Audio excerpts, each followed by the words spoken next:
These are brand new BK Precision signal generators. I'm going to take a signal generator probe, which looks like this, and I have two outputs on this guy. We're going to power it on. And so we're going to take a moment for that to boot up, but I can put this on either one, either of the two outputs. I'm just going to choose channel 1.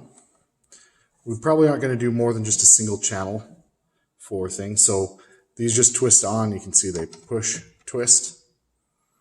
And you can see, so output isn't on right now. If I press this, now the signal is being generated. Now it's just an open circuit, okay? There's all sorts of fun things we can do, and the nice part about this is it shows you what waveform you're going to have. We can switch between outputting to what you're changing channel 1 to channel 2. We're going to be on channel 1 because that's the one that's plugged on here, okay?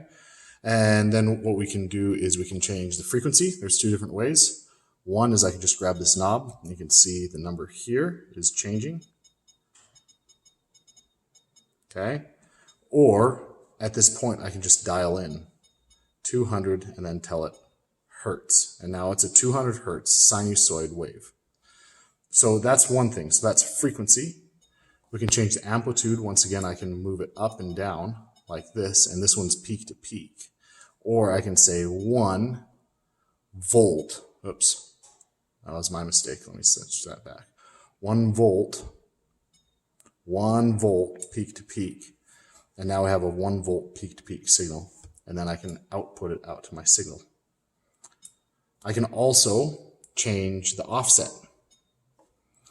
Right now the offset is 0 millivolts DC. Once again, I can increase this, and you can see this waveform actually changes as we do it. But let me give it a 0.5 volt DC offset. Did it do it? I think I pressed the wrong thing. So 0.5 volt DC, and you can see it shifted this line to where that shifted up. Okay?